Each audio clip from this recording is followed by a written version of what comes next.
Collision में आपको problem होती है, 1 मिनट में सारी चीजें सोल्व करवा दूंगा। सबसे पहले कोफिशिएंट ऑफ रेस्टिट्यूशन पूछा जाता है आपको, ये कैसे निकालोगे? v2 minus v1 upon u1 minus u2। देखो v2 माइनस v1 कोलिजन होने के बाद की वेलोसिटी और कोलिजन होने से पहले की वेलोसिटी है u1 और u2। कोलिजन होने के बाद की वेलोसिटी है v2 और v1, ठीक है, ओके। इलास्टिक कोलिजन है तो e क्या होता है? 1 होता है। Coefficient of restitution elastic collision के लिए 1 होगा। इलास्टिक कोलिजन में इनिशियल मोमेंटम बराबर फाइनल मोमेंटम होता है और kinetic energy before collision equal to kinetic energy after collision, ठीक है। ये इन दोनों कॉन्सेप्ट से आप याद रख लो, इनसे कॉन्सेप्ट से लगाओगे तो v1 और v2 की वैल्यू आप निकाल सकते हो, यानी कोलिजन के बाद की वेलोसिटीज, ठीक है। काइनेटिक एनर्जी लॉस क्या होता है? 0, क्योंकि बिफोर और आफ्टर काइनेटिक एनर्जी तो इक्वल है ना, तो लॉस 0 हो गया।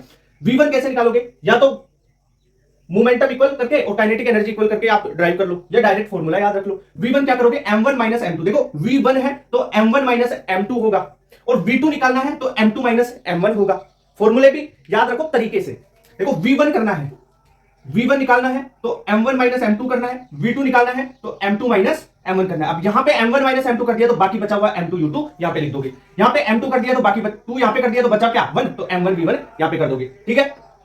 एक बात, m1 लगाया तो यहां पे वेलोसिटी क्या? u1 आएगी, ध्यान रखना u2 मत कर देना। u1 देखो m1 u1 m2 u2, ठीक है, m2 u2 m1 v1। देखो तरीके से याद रखो, अब याद हुआ फॉर्मूला कुछ, ठीक है। v1 और v2 याद कर लोगे यहां से।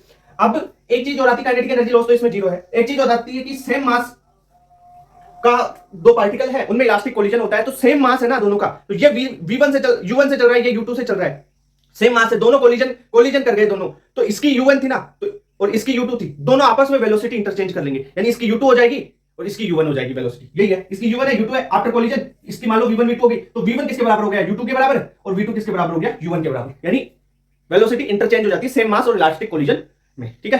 तो ये बात हो गई। अब अपन इनइलास्टिक और परफेक्ट इनइलास्टिक के बारे में देखेंगे, पहले इसको आप नोट करो।